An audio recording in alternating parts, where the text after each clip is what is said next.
Jama'a barka da warhaka. Barka da sake saduwa da mu a wannan channel namu mai suna Arewa.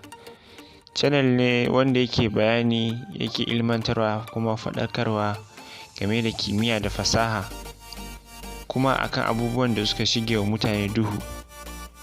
A yau dai za mu yi bayani ne yadda ake gane link na ƙarya, wato fake link. Fake link wato link na ƙarya yana nufin wani abu ne da za a turo maka, wanda za ka bi. Misali a ce ma ka bi wannan link ɗin, gwamnati za su baka kyautan 50,000, ko kuma a ce ka bi wannan link ɗin MTN za ta baka 50 gig, wanda a hankali ma bai zai ɗauka ba. Amma mutane za ka ga suna yawan sharing a WhatsApp ɗin mutane, especially ma WhatsApp za ka ga mutane suna yawan turowa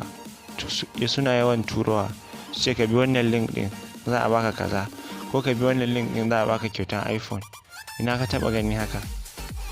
A yau za mu wayar da kan mutane ne yadda za a na gane wannan fake link ɗin.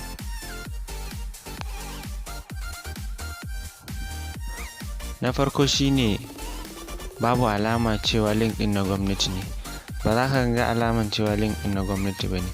To ake gane cewa link ɗin na gwamnati ne shine, na farko za ku ga link ɗin gwamnati yana ƙarewa ne da .gov.ng misali, in na Najeriya ne kenan.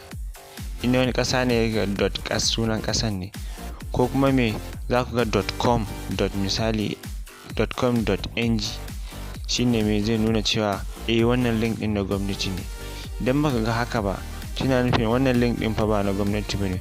Ko kuma za ku ga .org.ng shi ma yana nuna cewa wannan link ɗin na gwamnati ne. Na biyu shine ganin bit.ly a link ɗin. Idan mutum ya ga bit.ly a link ɗin, yana nuna kenan link ɗin ba na gwamnati bane, link ɗin na ƙarya ne. Ba wai ko yaushe bane in ka ga bit.ly yake nufin haka, amma yawanci suna amfani da bit.ly ɗin nan ne wajen guntule link ɗin. Asalin link ɗin nasu yana da tsayi ne, to nan bit.ly ɗin aikinsa dama ya rage tsayin link ne, ya dawo da shi ɗan guntu.